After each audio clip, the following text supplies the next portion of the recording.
Hey everybody, welcome back to Nerd News Today. I'm Matthew, and in this video we're taking a look at a new statue from Diamond Select as part of their Gallery Diorama series. This is from The Matrix, and today we're taking a look at none other than Morpheus. That's right, so we're going to just take a quick look at this box before we take him out of the packaging here. Not a ton to talk about though. The boxes are usually similar to how all of the packaging is with Diamond Select PVC pieces. We've got this enormous window in the front that really lets you see pretty much the entire statue, which is great. We get a sneak preview of how he's going to look once he's out of the box. We've also got this really cool design with the logo. You guys can see the logo right here. And it kind of repeats the pattern that you are very familiar with if you've seen the Matrix films, with all that green-looking information just dribbling down the packaging here. But otherwise, it's pretty much just your typical black box. But hey, at least you get some kind of design element in there, along with, again, that big old window. So aside from the window that's right here on the front, we also have windows on both sides of the packaging. And we also have that handy-dandy Diamond Select sunroof on the very top. Now, the back of the packaging here is a little bit more interesting to look at. And you guys can see here we have, from top to bottom, we have once again the Matrix logo. We have a photo of how our Morpheus is going to look once he's out of the box here, as well as our first really good look at that base.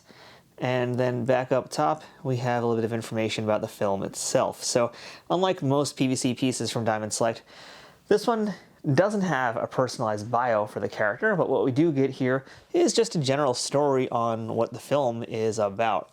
So yeah, none of these are personalized across the wave, it looks like. But the most important information on the back of this box is credits to the artists who made this piece.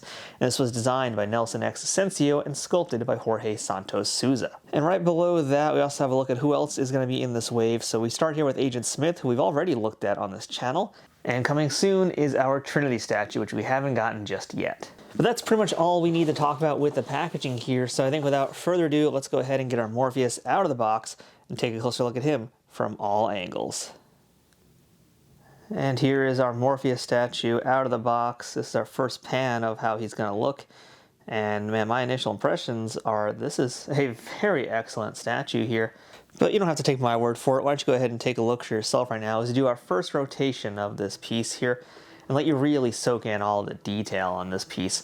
And it really is quite an impressive and exquisite piece. Now, granted, I don't think we've gotten a lot of really any stuff with Lawrence Fishburne outside of some action figures. Not a lot of statues of characters he's done here. So not a lot to necessarily compare it to other than other statues looked at from Diamond Select just as a whole. But this Morpheus piece is looking good. It's got a lot going on with it. A lot of detail. They really packed in a lot of storytelling and a lot of detail in this piece here, which, by the way, is, I believe, about 10 or 12 inches tall. I don't quite remember the exact height. I don't think the box says it either, but I want to guesstimate it's probably about 10 inches, because that's normally what these pieces are going to be in the size range of. So let's go ahead now, and I'm going to ask the question I like to start all these videos with here, and that's, does this statue look like the person it's supposed to be based on? So does this look like Lawrence Fishburne? And I think that's a pretty easy yes from me here.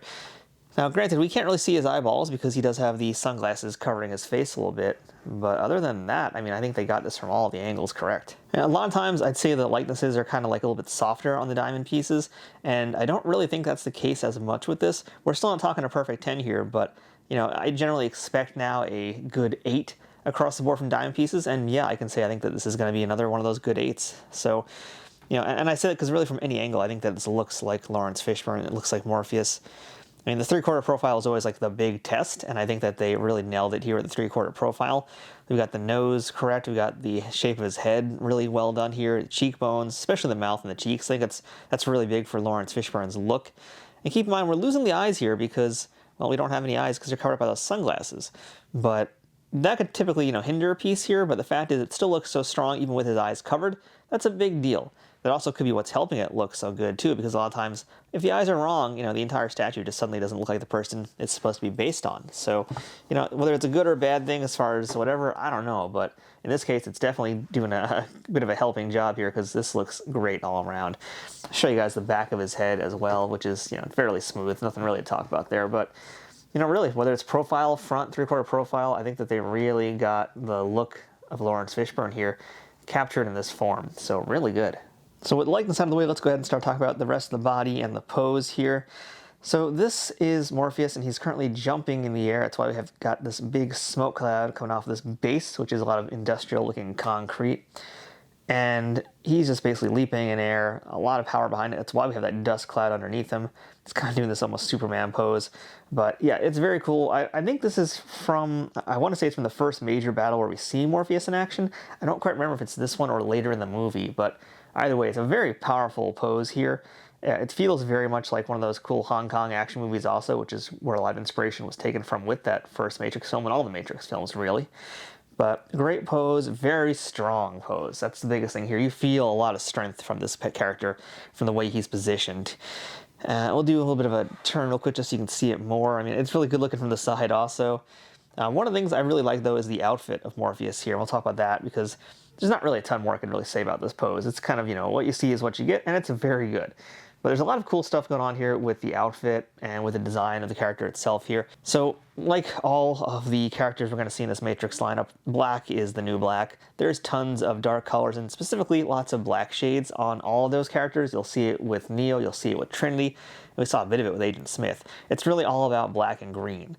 Now, in the case of Morpheus, his pants are actually a little bit more purpley and kind of this like grayish purple, which is kind of cool that there's a little bit pop of color in there. And likewise, we do have this big pop of green in his tie. This tie is very, very green, very bright, but it really helps tie everything together, I feel like. Very, very helpful to kind of just direct the eye as well, because you have this one little bit of green that tapers up right towards his head, and then the shape of the rest of the piece kind of just starts spreading out. And in fact, we can talk about that a little bit too, just the design overall of this piece here, because yeah, I always talk about the triangles in art and stuff, and in this case, yeah, the triangle kind of comes out this way, and it's helped to be flowed along by his arms. It starts at the head, but it kind of quickly comes down, and then I was going to say a cape, but no, his jacket actually really does a lot of the work for us too, and I'll turn around.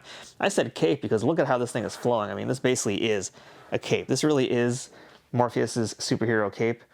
Look at how far this thing goes. That's like so impractical, but it is movie accurate, isn't it? And one of the cool things too about this awesome looking cloak here, this jacket, is that it has a lot of texture too. There's a surprisingly heavy amount of texture in this piece, which is really cool. You can see that here in the jacket. It's got this kind of like leathery kind of texture to it. And likewise too with the jacket, you've got that here. And it's so enormous and flowing. It's just a real gorgeous looking jacket here. Look how big this thing is. Look how good that feels too. It really helps kind of reflect the light nicely. Now, as we turn him back around to the front, we'll see even his pants actually have a little bit of texture too, which might not be as easy to see, but take my word for it, there actually is a little bit of texture in these, so they're not just one flat, smooth color. It's just got a little bit of lighter grooves there, a little bit like, I don't want to say corduroy texture, but we could just maybe say it is for the sake of argument.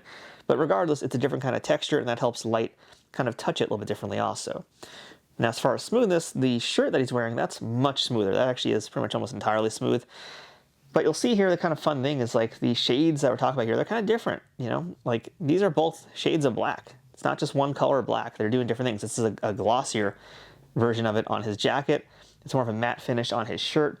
So a lot going on here, and it really kind of ties the piece together very, very nicely. And again, no matter what angle you look at this Morpheus from, this just looks so good. It really does. I also got to shout out the shoes, because these shoes are quite dapper for a guy who's a butt kicker, right? I mean, he's got some expensive kicks there. I'm jealous. Now let's go ahead and talk about the base for a minute here. So here you guys can see just a big old tight shot of it right now. The bases are nothing like amazing because they're for the most part meant to be this kind of concrete look, meant to be just very industrial and brutalist in a lot of ways. And you're getting that here from this piece. In fact, I'll do a little bit of rotation now just so you can see a little bit more of it from all angles. So yeah, the base, it's just very gray, very drab in that case, but the gray is kind of helpful in this case. And we've also got these off-white shades that are meant to be able to smoke kind of there. So for the most part, yeah, the colors are not really super bright. It's all just really about the blacks and the grays and things they can do to help offset it. But overall, these pieces are very dark, and that's also indicative of the film it's based off of. But not a bad thing. You can see right now, too, from behind, that jacket really hides a lot of what's going on in the base. So luckily, we're about to rotate back to the front. We'll just focus in on things from there. But the important part about the base is really more the design as opposed to the colors of it. Because, again, this is a very vertical statue, and you've seen it, we talked about the triangle. That triangle starts at the top of his head. The bottom is really just the foundation of the statue. And I say that because really it's all about this smoke plume here, this smokestack that ties right into the statue of Morpheus, brings us back to the body. So again, we're working our way down, And the way that that jacket triangulates out, that is where a lot of the weight of the statue goes. And then it comes back down to the base, which is very, actually kind of cylindrical if you really think about it, right? So that kind of holds it all together into one nice, easy to view piece. So all about this piece of verticality right here that connects the leg to the base, making it a very well balanced overall statue and a very cool piece top to bottom. So yeah, luckily because it is fairly industrialist and fairly gray and whatever, I mean, we've got this big chunk of cinder block over here, this big column, I think is actually what it is. But otherwise, not really, a ton of things to discuss in the base. So I think with that, we can kind of just wrap this statue up. Because, yeah, we've seen it all. It's a very simple piece in that regard, but still a very striking and beautiful piece to look at. I say it's simple, I say that it's like easy to look at, easy to talk about. That's a positive thing here. It's a fairly expressive piece that doesn't have a lot of excessive details. It kind of just has the important details to tell the story of who Morpheus is and what's happening in the scene, and how you're going to use him or add him to your shelf when you add him to your collection. So it's a very cool piece all around. Really no complaints from me at all. I really like the Agent Smith statue a lot, and I especially liked it because it had all those cool action punchy effects. In this case, Morpheus still has a lot of action to it. It's not quite combat action, but it still is a lot of action and a lot of impact to this piece. So I really think with all these Matrix pieces, which have all been really great so far, I think you gotta definitely have your Morpheus as part of that, because he's gonna add a lot of real verticality, much needed verticality to your collection. It's gonna add a lot of height to it, and it's just a very dynamic piece overall. So yeah, definitely can't stop saying good things about it, and I highly recommend this piece. And speaking of, if you want to pick up this Morpheus statue for yourself, go ahead and check out our Amazon affiliate links in the description below. If you click on those links, it helps support this YouTube channel at no extra cost to you. So until next time, I'm Matthew, this has been Nerd News Today, and that's our look at Diamond Select's PVC Gallery Diorama figure statue review of Morpheus from their Matrix lineup. We'll see you guys here next time on the channel with more statue reviews, action figure reviews, and everything else we do here on the channel.